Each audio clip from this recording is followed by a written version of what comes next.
All right, guys, we have been down in Fort Worth, Texas for the last 3 weeks, kind of doing a bunch of different stuff.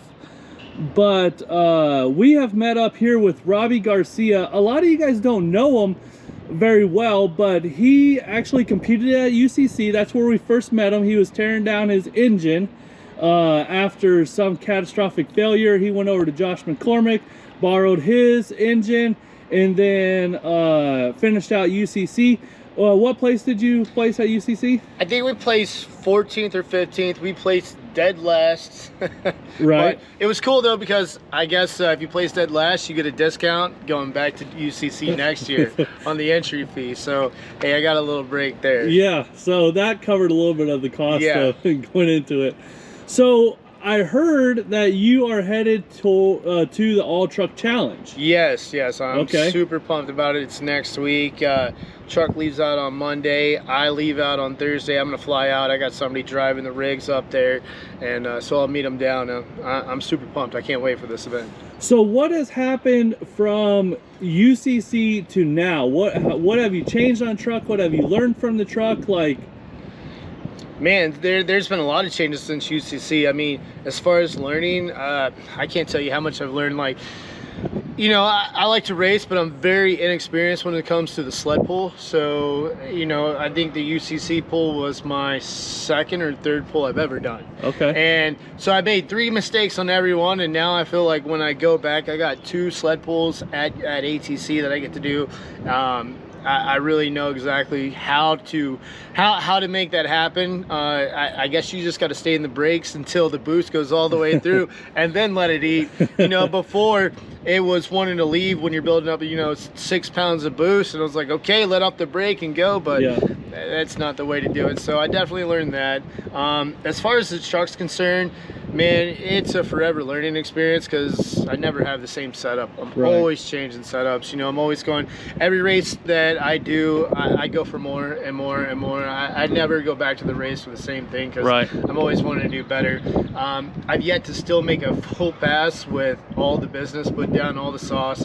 Still haven't made a full pass on in drag racing, right? In drag race. I have never sprayed the truck down the track.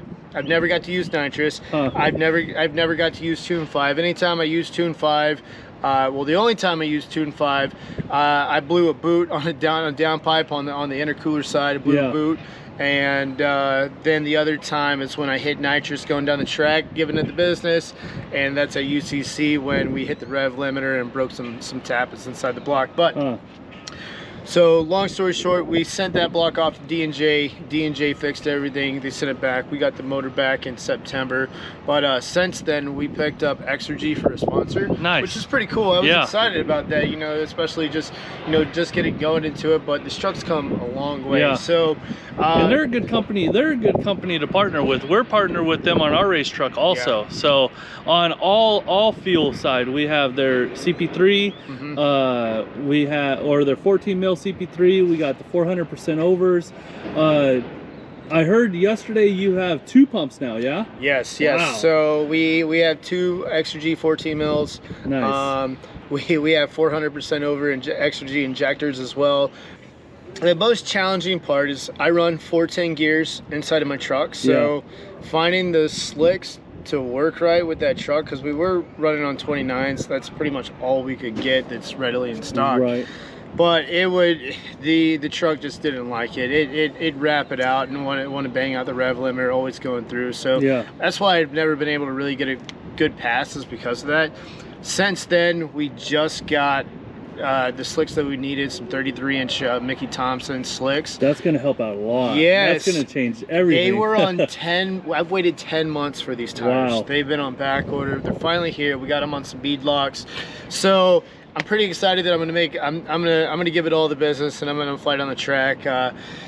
We're gonna shoot for the 5s. You know, if I make a 5.9 pass, that's really all that I'm looking for. I'm not trying to run a 5.3, 5.2, 5 any of that. I'll be happy with the 5.9, and that's really all that I want to get this truck. Because man, I still drive this truck all the time on the streets. Wow. So it's not a dedicated race truck. No. So when it's running, I drive it to work. I'll still go sign some roofs in it. Nice. I'll go pick the kids up from school. So nice, plush. The wife used to love riding in the truck until we stacked it and shooting out the hood. Then she just gets all dirty, and she's not about that life. She's not anymore. about that, huh? You know, she's like, take me in the other one. All right, fair enough. Fair enough. You know, I'm really excited to see what this truck is gonna do. And also the next thing is for the sled pull. We got some, well, fingers crossed, the inner dual wheels should be here today or tomorrow. Okay. So we can run dual wheels on the rear.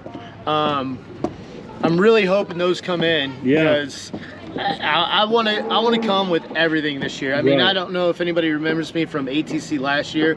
I had a 6-inch lift, 37s, ranch hand bumper. You know, I saw the factory tank. There's just been so many changes over this past year, and I'm really excited just to see what it all comes together and does.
Robby Garcia finds another second out of that truck, goes 8:10 with a 5.